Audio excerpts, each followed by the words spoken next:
My name is Corey, and I'm an environmental science student at Cal State Channel Islands, and I'm doing my senior capstone project on microplastic pollution in the Carpinteria Salt Marsh and Point Mugu Wetlands. This project entails taking sediment cores at both sites and testing various depths for microplastic. As it turns out, having base access at Naval Air Station Point Mugu made it a lot easier to take samples. Before this project, I had never really thought about the different materials that my clothes were made from, or after washing my clothes, where the wastewater went and what it carried with it. Microplastics are defined as small pieces of plastic less than 5 millimeters in size. Today's society is so heavily dependent on plastic, you can't look around a room or go through an entire day without using something made from plastic. People started finding plastic of all sizes in water, sand, birds, fish, and other wildlife. Scientists were finding microplastic pollution everywhere. Tiny microfibers that come off your clothes are made from synthetic fibers. These little fibers are essentially plastic and don't really break down. When you wash your clothes, these fibers come off into your washing machines and make their way into the environment. I set off to find out if these microfibers are found in the wetlands.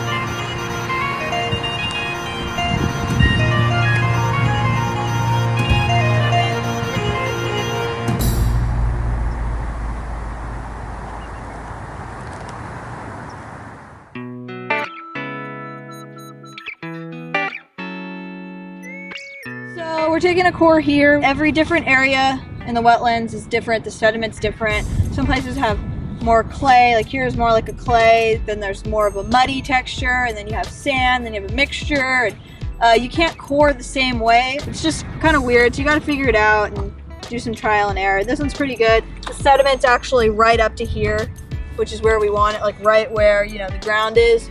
So we'll just keep hammering this in. Pull it out and hope for the best. You don't want to hammer it in too far, so I'm gonna leave about a foot out so I could just, you know, be able to grip it and hold on to it and pull it out. Still staying.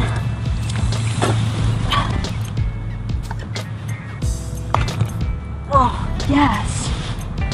It's awesome. Just gonna cap off the bottom, label it, take a GPS point so I remember exactly where I found it.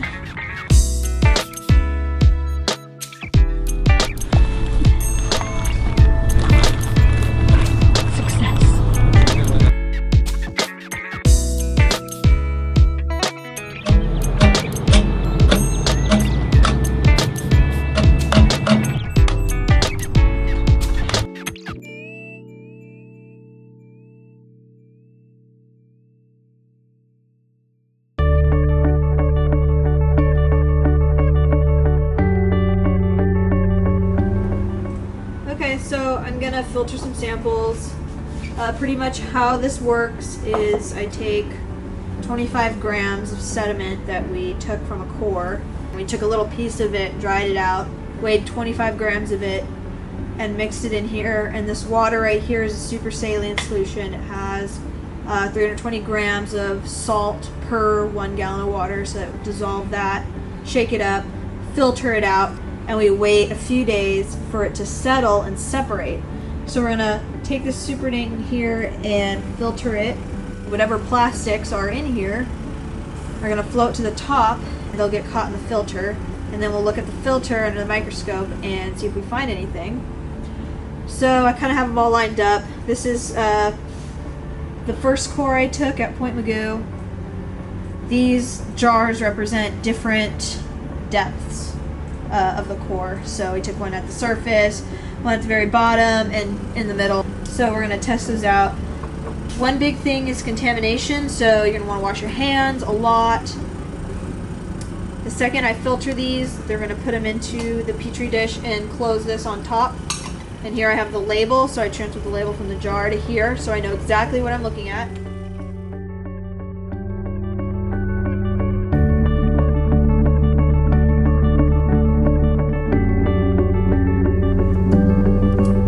Oh, we got a winner!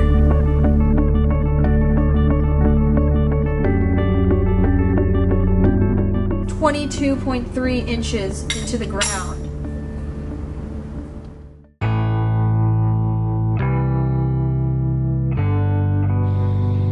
My project seems to have come at a point in history where science is facing censorship.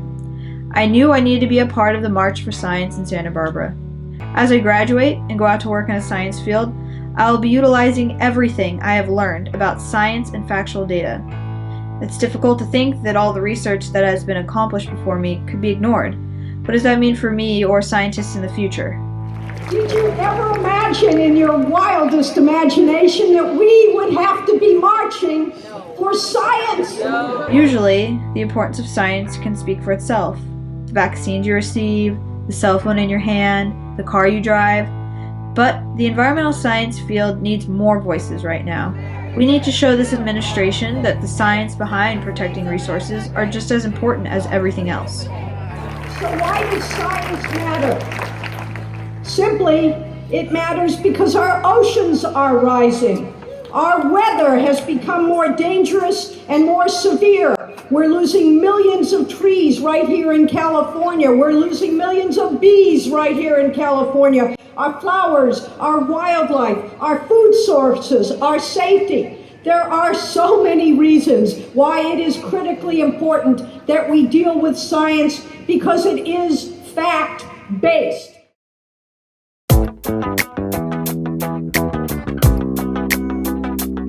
Field science is really fast, right, Corey? You get it done super, super quick. Oh no, it takes forever.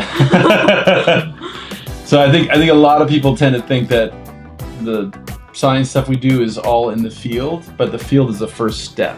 We're trying to help Corey get a little more organized in her data so that she can properly analyze the patterns that she saw out in the field.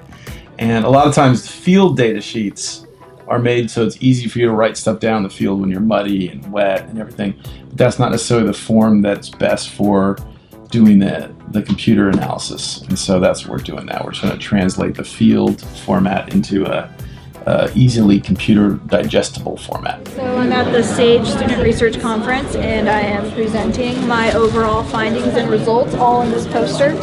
I found that Carpinteria and Point Mugu both have the same amount of fibers. So my initial hypothesis was that Carpinteria would have more because of these housing developments that are right around the coast of the wetlands. Turns out they both had the same amount. And I found also that there was no correlation between depth and number of fibers. So here's a graph and I have depth right here and I have number of microfibers found per 25 grams of sediment. And there's no correlation between depths. And so that tells us that these fibers that are taken within the cores, they're evenly distributed throughout the sediment layers in both wetlands. So whatever's living within the sediment layers, they have an equal opportunity to be exposed to microplastics and microfiber pollution. So whatever's living in there, you have a little bug and then a fish eats the bug and the bug has eaten a microfiber and now you have a microfiber and a fish and now you're eating the fish and it moves up between the food web. I also found that in certain locations within each individual site, some areas had more fibers than others, like a hot spot. So right here for Carpinteria, right where the creek is meeting the ocean, I found that there was a lot more fibers than anywhere else in the wetland. And a similar thing in Mugu, right where Cayugas Creek is coming into the wetlands, there was also a hot spot, so there was a lot of fibers right there.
feel really light right now. 1, 2, This is good strength training. and lunge. Okay, that's enough.